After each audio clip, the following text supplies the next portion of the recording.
Grow ने इस बार काफी अच्छा काम किया है, सराहनीय काम किया है और उसने जो काम किया है उससे उसके कस्टमर उसके पास रुक जाएंगे। नहीं तो काफी सारे कस्टमर जो कि मेरे कमेंट में मैंने पढ़ा, वो भाग जाते ग्रो के पास से, चेंज कर लेते अपना इन्वेस्टमेंट प्लेटफॉर्म। कुछ दिनों पहले ग्रो ने अपडेट किया था, मैंने उसके बारे में वीडियो बनाया था कि ग्रो अब अपने म्यूचुअल फंड्स को डीमेट फॉर्म में होल्ड करेगा।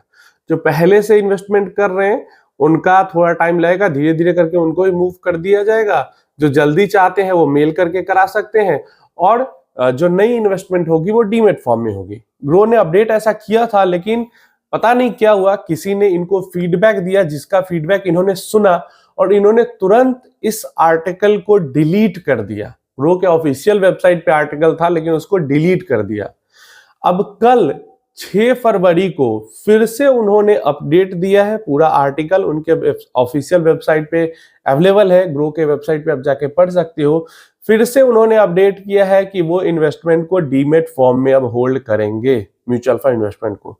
लेकिन यहाँ पे उन्होंने थोड़ा सा ट्विस्ट दे दिया है। ट्विस्ट ये दिया है कि अब उन्होंने इन्वेस्टमेंट को दोनों ऑप्शन दे दिए इन्वेस्टर को।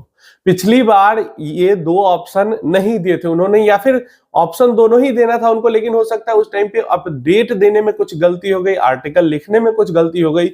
इस बार उन्होंने प्रॉपर अपडेट ये दिया है कि इन्वेस्टर अगर चाहे तो अपना म्यूचुअल फंड्स डीमेट फॉर्म में होल्ड कर सकता है और इन्वेस्टर अगर चाहे तो अपना म्यूचुअल फंड एसओए जो नॉर्मल पहले से चलते आ रहा है, स्टेटमेंट ऑफ अकाउंट, वैसे ही चलने दे सकता है। तो ये अब टोटली इन्वेस्टर के ऊपर डिपेंड करता है।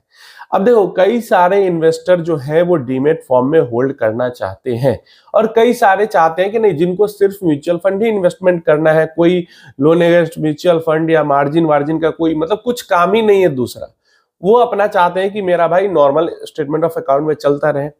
डीमेट में होने के भी बेनिफिट्स हैं, जैसे प्लेजिंग वगैरह में काफी सही रहता है, लोन अगेंस्ट म्यूचुअल फंड में काफी सही रहता है। इसके अलावा ट्रांसफर म्यूचुअल फंड्स को कर सकते हैं इस डीमेट अकाउंट से दूसरे डीमेट अकाउंट में।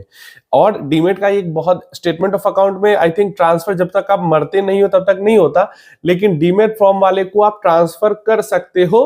पेपर आता है, इंस्ट्रक्शन वगैरह देके, ब्रोकर के पास से जानकारी लेके अपने नाम से, अपना रिलेटिव कोई है उसके नाम पे। और क्योंकि ये ट्रांसफर हो रहा है, सेल नहीं हो रहा है, यहाँ पे टैक्स भी नहीं लगेगा। हाँ, अगर किसी दूसरे को ट्रांसफर कर देते हो अपने परिवार से बाहर, तो वो गिफ्ट की तरह होगा और आई थिंक 50,000 से ज्यादा की वैल्यू ट्रांसफर करने पे उस पे जो नॉर्मल गिफ्ट पे टैक्स लगता है वो टैक्स लगेगा।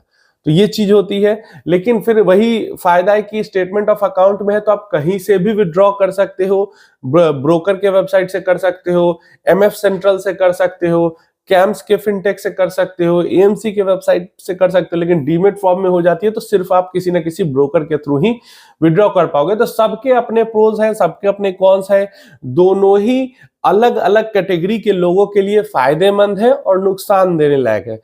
तो इसलिए अगर दोनों ही ऑप्शन अवेलेबल है तो किसी को अगर डीमेट फॉर्म में होल्ड करना है म्यूचुअल फंड तो वो डीमेट फॉर्म में भी कर सकता है होल्ड, किसी को नॉर्मल जैसे चल रहा है वैसे चलने देना है तो वैसे भी चलने दे सकता है। एंड ये बहुत बढ़िया डिसीजन है, क्योंकि जैसे ही मैंने वीडियो बनाई थी इस अपडेट के बारे में कि डीमेट फॉर्म में अब होल्डिंग होगी, काफी सारे लोग कमेंट में कह रहे हैं कि ये ग्रो स्कैम करने की कोशिश कर रहा है, ग्रो पैसा कमाने के लिए एएमसी चार्जेस लगाने के लिए ये सब कर रहा है। तो मुझे नहीं लगता कि वो ग्रो इसलिए ऐसा कर रहा था, लेकिन फिर भी बहुत बढ़िया किया उन्होंने कि दोनों ऑप्शन छोड़ दिए। अनलाइक जीरोधा के अंदर आपका डीमेट फॉर्म में ही होल्डिंग स्टोर होती है, तो वहां पे ये है सिर्फ डीमेट फॉर्म में। लेकिन ग्रो में आप डीमेट या एसओए दोनों में से जैसे चाहो वैसे होल्ड कर सकते हो। बहुत बढ़िया डिसीजन है। आप अपनी राय इसके बारे में कमेंट बॉक्स में जरूर देना।